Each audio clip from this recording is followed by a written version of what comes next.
Bonjour à tous. Donc nous sommes ravis de vous avoir parmi nous aujourd'hui donc pour ce webinaire. Donc je me présente, je suis Alima, donc je suis en charge de la partie commerciale euh, et à mes côtés donc Damien qui lui donc s'occupera donc de la partie technique et de notre présentation. Oui, bonjour à tous.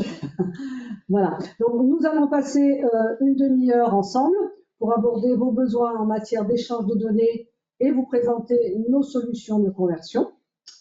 Avant de commencer, juste quelques consignes que vous pouvez voir d'ailleurs à l'écran. Donc les micros sont coupés pour éviter toute gêne. Le chat est à votre disposition pour poser vos questions ou laisser des commentaires. Pour information, donc le replay de cette session vous sera envoyé à l'adresse email que vous avez utilisée lors de votre inscription. Donc nous vous remercions par avance pour votre attention.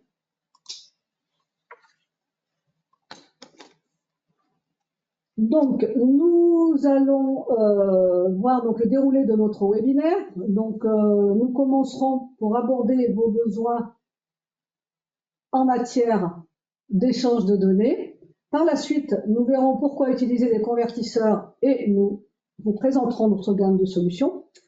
Ensuite, Damien vous présentera nos solutions sur la base de 3 cas concrets. Et pour finir la présentation, nous évoquerons nos différentes solutions en termes de licence, de maintenance, de support technique. Vers 10h20, nous répondrons à des questions. Pour celles qui resteront sans réponse par manque de temps, nous vous répondrons par email. La durée estimée de notre webinaire est d'environ 30 minutes. Voilà, donc je vais vous présenter maintenant rapidement DataKit pour ceux qui ne nous connaissent pas ou pas bien. DataKit a été fondé en 1994 avec pour objectif de fournir des convertisseurs pour faciliter l'échange de fichiers CAO de formats variés. Ce besoin reste crucial pour les entreprises utilisant plusieurs logiciels et avec le développement de solutions adaptées aux besoins d'échange de données, que ce soit pour les éditeurs ou pour les industriels, DataKit est devenu un acteur clé sur le marché mondial. J'en viens donc à la question pourquoi utiliser des convertisseurs. Nos solutions répondent aux besoins d'échange de données, de travail collaboratif, d'archivage et bien d'autres dans un environnement où les logiciels de CAO sont régulièrement mis à jour. Ils permettent notamment donc une communication fluide et fiable entre des formats très divers, qu'ils soient neutres ou natifs. Alors, nos convertisseurs viennent aussi compléter les outils intégrés au logiciel de CAO. Leur utilisation s'est élargie à de nombreux métiers tels que la fabrication, le contrôle de la qualité, la visualisation, la simulation, la génération de données, et bien d'autres.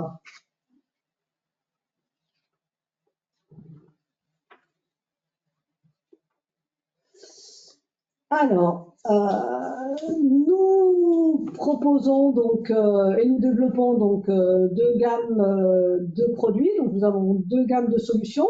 La première donc étant donc Cross Manager, qui est une solution donc autonome, qui est indépendante de tout logiciel de CAO. Simplement, l'utilisateur choisit ses formats d'import et d'export. La licence est évolutive, elle peut être complétée à tout moment par d'autres modules de lecture ou d'écriture. L'avantage de cette solution, l'utilisateur en fait n'a pas besoin de solliciter sa station de travail CAO ni de maîtriser le logiciel concerné. En complément de Cross Manager, nous avons aussi une version en mode batch, donc qui est Cross Manager Advanced, qui lui permet la conversion automatique de répertoires entiers de fichiers. La deuxième solution, donc la deuxième gamme, est dans les plugins, donc pour SolidWorks ou pour Rhino. Alors eux, ils sont intégrés directement dans le logiciel concerné. Ils nécessitent donc la licence de CAO dédiée, c'est-à-dire SolidWorks ou Rhino. Un menu de conversion est créé dans le logiciel permettant d'importer et d'exporter des modèles directement. L'utilisateur bénéficie d'une conversion immédiate du fichier source et d'un accès complet aux paramètres et aux résultats de la conversion. Il reste en fait dans son environnement habituel, que ce soit du SolidWorks ou du Rhino, pour réaliser ces conversions. En tout cas, quelle que soit la solution, qu'elle soit autonome ou plugin, nos convertisseurs sont très faciles d'utilisation. Quelques clics suffisent pour réaliser des conversions. Je vais laisser maintenant la parole à Damien et au cas pratique. Donc, à toi, Damien. Merci Alima. Donc effectivement, on va voir un petit peu plus concrètement quelques cas pour voir l'utilisation de nos produits. Je vous propose de commencer par nos plugins pour SolidWorks. Donc comme vous l'avez vu, on propose des plugins qui s'intègrent dans SolidWorks et donc qui se présentent de la façon suivante. C'est-à-dire que vous avez le menu outils, si c'est tout en anglais, et très directement, une fois qu'il est installé, vous avez un menu Data Exchange et vous avez accès au format CAO, tant en import qu'en export. Donc, comme vous pouvez le voir, on a une large gamme de formats disponibles. Et on va étudier un cas d'exemple ici, donc un petit assemblage. Donc, il s'agit de, oui, comme vous pouvez le voir. Donc, on a l'arbre d'assemblage ici avec un certain nombre de composants. On a quelques variétés de couleurs. On a des noms bien distinctifs et également un effet de transparence. Donc, je vous propose de faire l'export à partir du plugin vers CATIA V5. On va imaginer le cas d'un utilisateur SolidWorks qui travaille avec un partenaire sous CATIA. Donc très simplement, en quelques clics, Data Exchange Export, il va pouvoir exporter son fichier en CATIA V5. Donc s'agissant d'un assemblage, il va faire bien entendu un CAD product et les fichiers CAD part associés. Il est enregistré et l'export se fait. Donc on va tout de suite aller voir dans CATIA le résultat. Donc, voilà ce qu'on obtient. Et comme vous pouvez le voir, donc on a notre pièce, on va essayer de l'avoir un petit peu mieux comme ceci. On a bien conservé toute la structure d'assemblage avec les noms qui sont tous bien présents. On a tous les composants. On a conservé les variétés de couleurs et on a également conservé la transparence. Donc l'utilisateur CATIA, il va être prêt à exploiter ce modèle CAO dans CATIA. Voilà pour le plugin SolidWorks. Ensuite, on va parler un petit peu de Cross Manager. Donc, Cross Manager, c'est le convertisseur autonome, comme vous avez pu le voir dans la présentation d'Alima tout à l'heure. Donc, il se présente comme ça. Je vais fermer cette pièce et cette fois-ci, on va prendre une autre pièce, on va partir de CATIA. Donc, voici un modèle qui est intéressant dans le sens où il comporte des PMA, c'est-à-dire des annotations et des tolérances 3D. Sous CATIA, elles sont regroupées sous forme de vue et de capture. Donc vous pouvez voir dans l'arbre ici. Donc on en a plusieurs. On peut activer la capture qu'on souhaite. Capture A, B, C. Voilà. Imaginons qu'on veuille la capture B, par exemple. Et donc, cette fois-ci, on va se placer dans le cas où l'utilisateur ne dispose pas forcément de CATIA, mais a besoin d'exploiter ses fichiers et a besoin de le convertir vers JT parce qu'il va travailler avec un partenaire du monde Siemens. JT, c'est le format standard d'échange de données du monde Siemens. Donc très simplement, Cross Manager, de la même façon que le plugin, c'est encore très simple. On choisit le format d'entrée, donc ici CATIA V5, le format de sortie JT. On a accès à quelques options ici dans le menu configuré, donc pour gérer la visibilité, pour gérer les configurations éventuellement d'assemblage s'il y en a, les layers, les informations d'assemblage, filtrer des entités. Et également, si la sortie est tessellée, on peut paramétrer la tessellation, soit conserver la tessellation initiale, soit appliquer ses propres paramètres. Donc, de la même manière, le mode de conversion est très simple. On peut soit utiliser le bouton ajouter des fichiers ou glisser-déposer directement dans la fenêtre. Et là, on peut aller chercher son fichier. Il apparaît dans la liste de traitement de Cross Manager. Il suffit de lancer la conversion. Vous avez une fenêtre qui apparaît, qui montre le modèle, des barres de progression. Donc, comme vous pouvez le constater, de même que pour le plugin, la conversion est très rapide. En fin de conversion, le statut vous montre que la conversion s'est bien passée, si vous avez le statut OK. Et en plus de ça, donc en plus du fichier JT qui avait été écrit, on a un fichier XML que je vais vous montrer, comme ceci, qui vous donne, qui est un rapport de conversion, en fait, qui vous donne toutes les informations sur la conversion, donc notamment la version du produit utilisé, le format d'entrée, le format de sortie, quel type de configuration, la version du fichier lu, et puis ensuite la liste des entités qui ont pu être trouvées dans le fichier. Donc ça, c'est utile pour vérifier en détail si la conversion s'est bien passée. Je vous montre le résultat au niveau JT. Donc voici ce qu'on obtient dans le logiciel Siemens.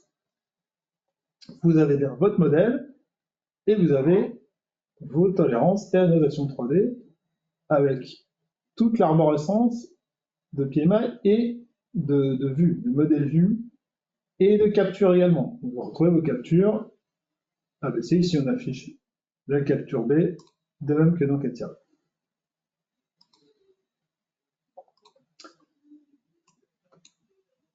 Toujours dans Cross Manager,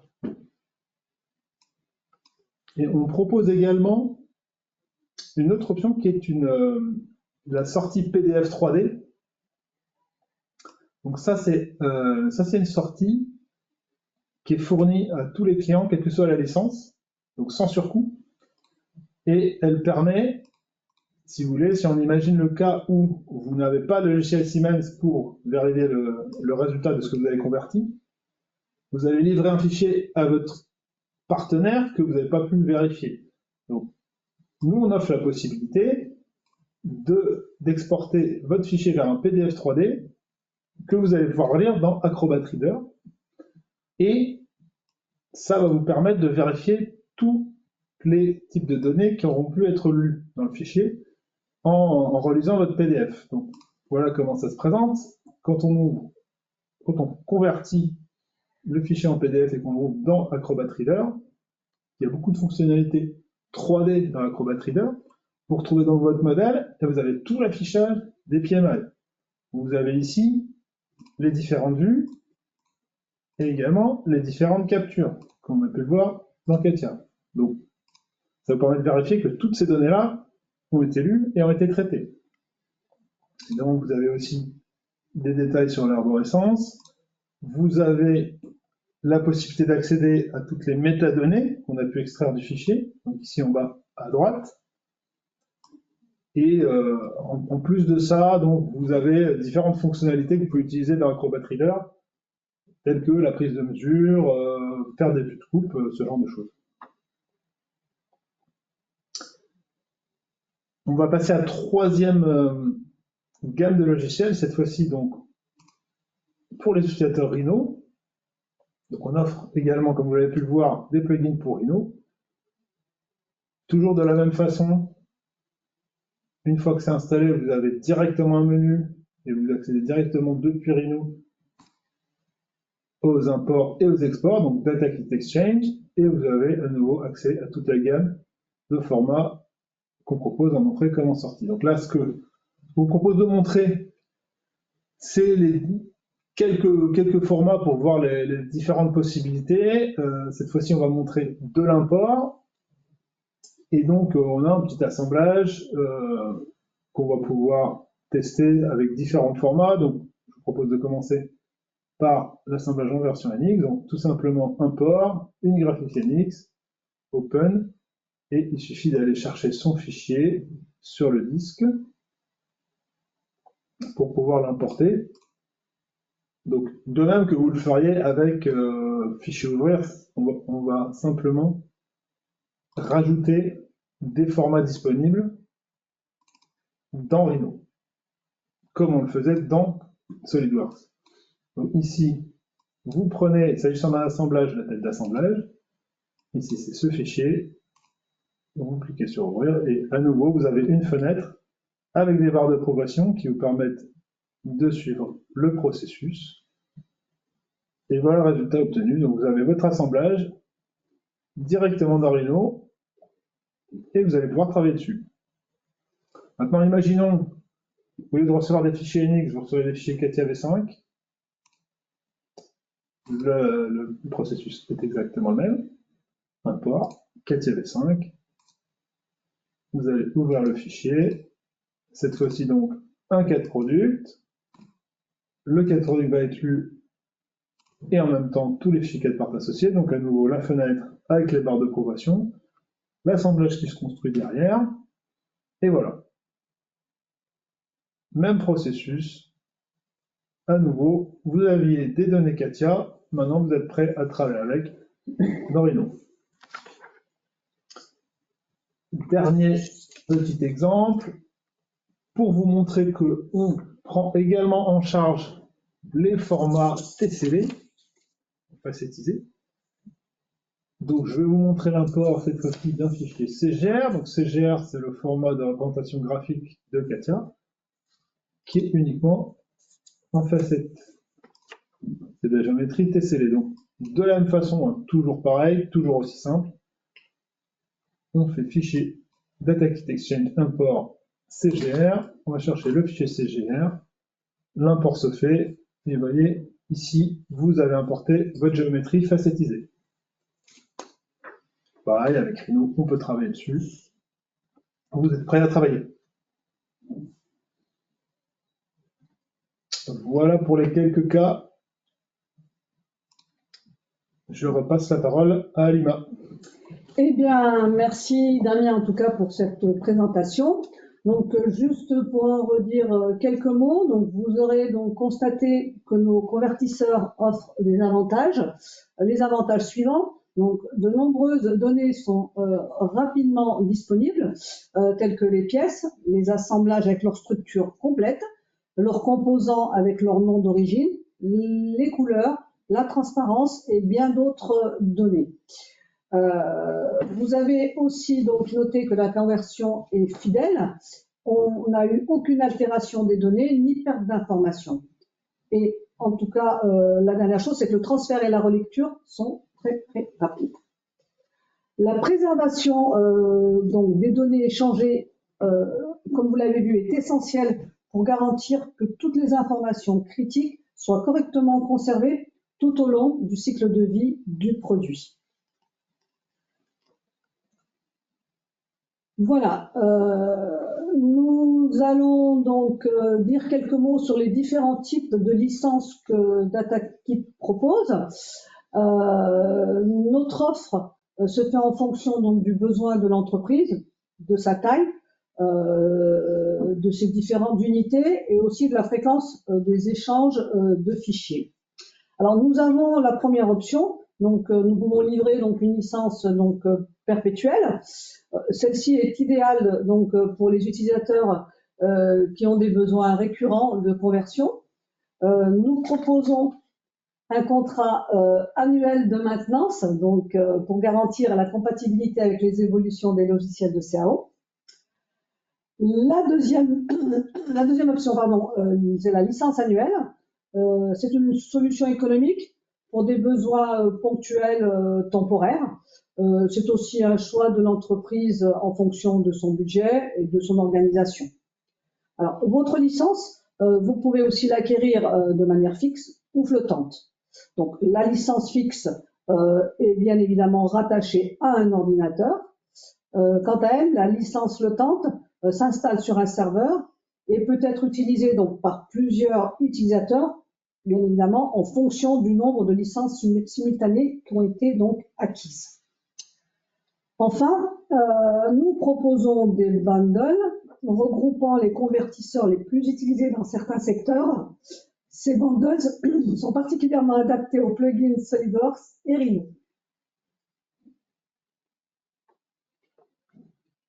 Voilà. Excusez-moi. Quelques mots pour revenir sur l'importance de notre support technique et de la maintenance. Et oui, nous conseillons vivement une maintenance annuelle, donc elle se fait effectivement sur abonnement. Celle-ci inclut 4 mises à jour par an et un support technique. La mise à jour de nos convertisseurs vous permet de bénéficier d'une parfaite compatibilité avec la plupart des logiciels et leur mise à jour.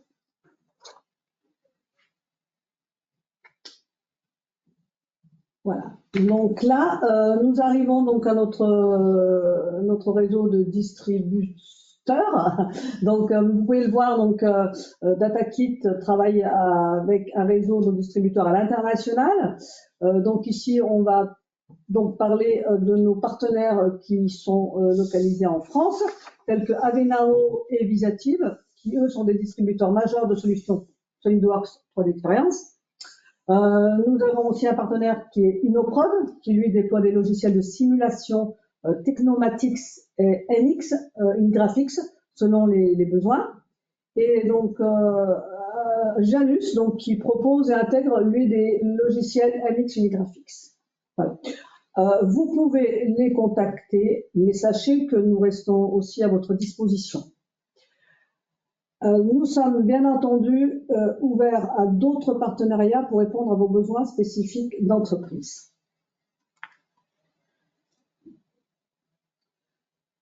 Voilà, donc nous vous remercions de votre écoute. Nous allons maintenant passer aux questions-réponses et si le temps manque, nous vous ferons parvenir les réponses à vos questions par email.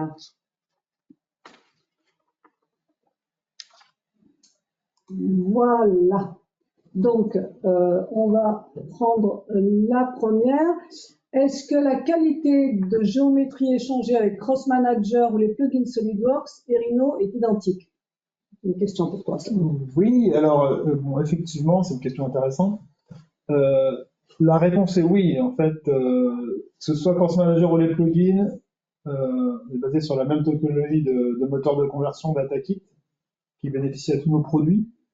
Et donc, la qualité qu'on peut attendre est tout à fait similaire, même niveau de qualité, respect de l'intégrité. La seule différence étant, selon la préférence de l'utilisateur, d'être à l'extérieur ou directement dans son logiciel de CRO. Alors, la deuxième, quels sont les prix de vos convertisseurs?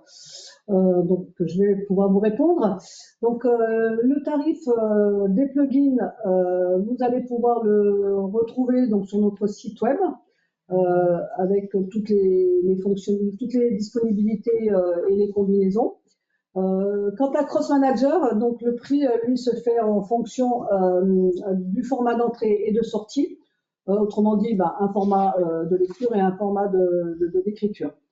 Juste pour vous donner une idée, donc un prix annuel d'une solution Cross Manager pour un poste fixe avec un format d'entrée et de sortie, donc le prix est de 1 500 € hors taxe. Voilà.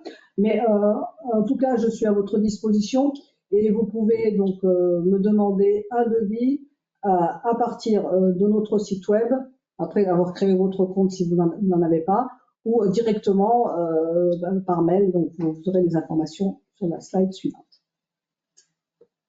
Alors, vous avez présenté votre plugin SolidWorks vers CATIA V5. Quel avantage y a-t-il à utiliser un plugin SolidWorks vers CATIA V5 au lieu de passer par une interface STEP SolidWorks vers STEP vers CATIA V5? Je sais pas si... Oui, oui. C'est-à-dire, en fait, c'est une très bonne question qui revient souvent. C'est-à-dire, quel est l'intérêt de nos produits par rapport à utiliser les interfaces STEP des logiciels en faisant SolidWorks STEP et ensuite remontant STEP dans CATIA? Alors, effectivement, il y a au moins, moi, je vois trois intérêts majeurs. Le premier, c'est qu'avec nos produits, la conversion se fait en une seule étape, au lieu de deux dans l'autre scénario. Donc, on va avoir un gain de temps et de simplicité. Deuxième chose, comme vous avez pu le voir, et c'est un peu un corollaire, la conversion des fichiers est très rapide. Donc, il va y avoir un gain de temps. Et puis, donc, vous allez bénéficier de toute la qualité de la conversion, sachant qu'on est vraiment spécialisé dans l'échange de données. Ça va être un avantage par rapport aux limitations qu'on aura sur STEP. Et enfin, il y a au moins un troisième point qui peut être important, c'est que on va être tributaire des interfaces STEP des logiciels. Et par exemple, s'agissant de Katia, l'interface STEP est optionnelle et plutôt coûteuse. Ça, c'est quelque chose que vous économisez si vous utilisez nos produits. Merci Damien. La dernière question, nous avons une base de données complète à convertir suite à un changement de logiciel de CAO. Quelle solution préconisez-vous? Oui, alors là, on parle de... Oui, bah c'est... Le Cross Manager Advanced. Voilà, on avait déjà présenté tout à l'heure, mais on a une offre Cross Manager Advanced qui permet du batch massif pour des migrations de bases de données, pour des besoins de conversion très importants, avec lequel on fournit notamment un exécutable utilisable en ligne de commande, donc qui peut être appelable par n'importe quel script et intégrable dans n'importe quel process, dans un PLM. C'est très souple, on peut l'utiliser comme on veut, avec aucune limitation en termes de batch. Merci. Alors, il y a encore des questions, excusez-moi. Est-ce que vous savez relire les fichiers CAD Drawing de Katia V5? C'est encore une question. Alors oui, effectivement, on n'est pas rentré dans ce genre de détails, mais on traite des formats CAO 2D, y compris donc les CAD Drawing de Katia V5. En fait, on traite les versions CAO 2D pour Katia V5, Katia V4, Katia V6 3D Experience, donc aussi pour SolidWorks, pour NX, pour Creo. Et donc dans ce cas-là, c'est des convertisseurs qui permettent, depuis ces formats, de produire des fichiers DXF 2D ou PDF 2D. Ok, merci. Donc là, c'est la dernière question. Donc, la notion de PMI ou de FDT est-elle au même niveau pour tous les modules d'export, exemple Parasolid? Oui, alors ça pour clarifier, donc nous, donc dans nos conversions, une partie lecture, une partie écriture, on lit les PMI dans la grande majorité des formats. La question se pose plutôt sur quels sont les formats de sortie compatibles. Alors là, on parle de Parasolid. En fait, le format Parasolid n'est pas fait pour intégrer des PMI. Donc là, ce ne sera pas possible par la nature même du format. On propose les PMI en sortie pour les formats tels que STEP, JT et PDF 3D. Ok. Eh bien, merci. On arrive au bout des questions. Donc, les 30 minutes sont dépassées. En tout cas, excusez-moi, nous vous remercions donc de votre attention et de votre écoute tout le long du webinaire. Donc, vous avez toutes les informations à l'écran au niveau des contacts. Voilà, donc